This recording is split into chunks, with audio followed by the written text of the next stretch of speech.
Olá pessoal, numa apresentação muito rápida, eu me chamo Paulo Câmara, tenho 60 anos, sou advogado de formação e espírita praticante por opção. Minha formação religiosa foi católica, fui praticante do catolicismo durante algum tempo da minha vida, mas depois abracei a doutrina espírita como minha religião oficial. Em verdade, é preciso que a gente faça alguns pequenos esclarecimentos inicialmente a respeito de algumas confusões que as pessoas fazem e que envolvem o nome da doutrina espírita. É comum a gente ver muita gente se auto-intitular espírita e quando na verdade ele é praticante de um dos cultos afro-brasileiros, a Umbanda, Candomblé, a Quimbanda e outras denominações. Essa auto-intitulação de espírita ela é inadequada porque o termo espírita ele guarda exclusividade para as pessoas que seguem a doutrina fundada por Allan Kardec, lá na França, em Lyon. Allan Kardec, para quem não sabe, tinha o nome de batismo de Hippolyte Léon Denisard Rivail. Ele era um educador de alta estirpe da sociedade francesa, um dos desenvolvedores e pregadores do método pestalozziano.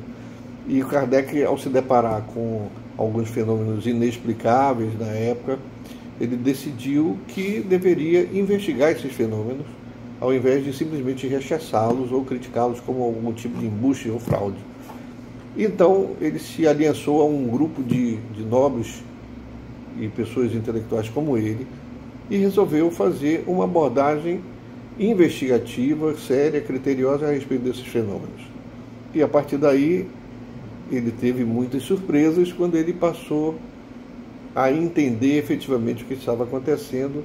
Demorou um tempo até se convencer daquela realidade nova que estava se apresentando para ele e o seu grupo, mas depois de experimentar algumas situações criteriosas de avaliação, ele tomou aqueles fenômenos como uma das formas de modificação do pensamento humano e se aprofundou e acabou depois, ao longo do tempo, junto com a sua equipe, produzindo 5 obras, hoje chamadas obras básicas da doutrina espírita.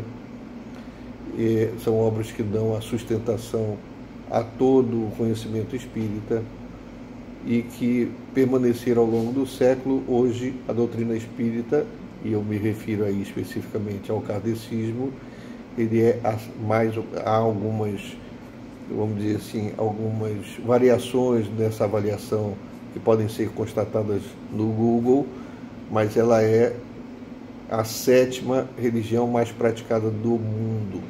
Há, portanto, um número muito grande de adeptos. Por que os cultos afro-brasileiros não podem ser encarados como espíritas? Você vê que o próprio dicionário de língua portuguesa ele define que espiritismo é a doutrina fundada por Allan Kardec e espírita aquele que segue a doutrina fundada por Allan Kardec. Essa doutrina tem muitas regras, ela é muito complexa. Existe dentro do espiritismo uma coisa chamada estudo sistematizado da doutrina espírita, atualmente já até mudou um pouco esse nome em algumas instituições, na qual você, quando pretende se informar a respeito da doutrina espírita, você passa pelo menos 5 anos estudando, e muitas vezes não aprende tudo, na verdade não aprende tudo, e às vezes você vai refazer o estudo, você passa mais 5, portanto você passa 10 anos, e todas as vezes que você refaz o estudo, você sempre aprende alguma coisa. Então há, de fato, uma complexidade.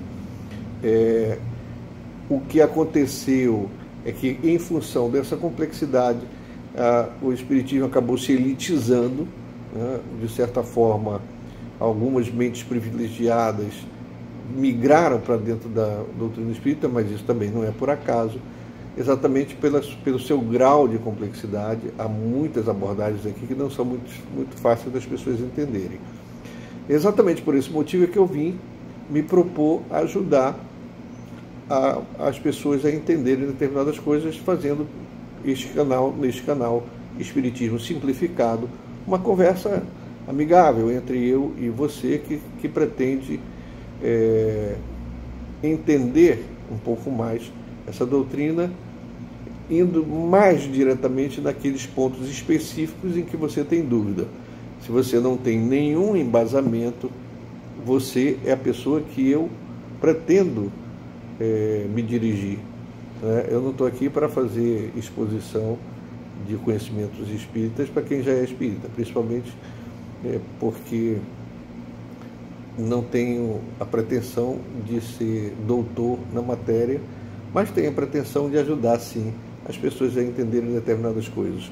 Posso dizer para vocês com toda segurança o seguinte: aqui não se pratica o mal de espécie nenhuma, aqui as coisas todas têm que ter uma explicação lógica, todas. Aqui nós procuramos respeitar a convicção religiosa das pessoas, não é nosso objetivo demovê-lo da sua religião. Se você se sente bem na religião, seja ela qual for, você deve ficar lá, porque a gente deve ficar onde se sente bem. Não é a nossa intenção ficar menosprezando ou diminuindo a religião de ninguém. Nossa intenção é tão somente fazer com que haja uma compreensão simplificada das coisas que a gente aprende na doutrina espírita. Portanto, meus amigos, será um prazer enorme tê-los comigo. Aproveitem e curtam o canal que está começando, coloque um like aí se você gostou, divulgue aos seus amigos e depois mandem para nós outros aqui as perguntas que vocês gostariam que a gente respondesse. Pode ser as mais variadas possíveis.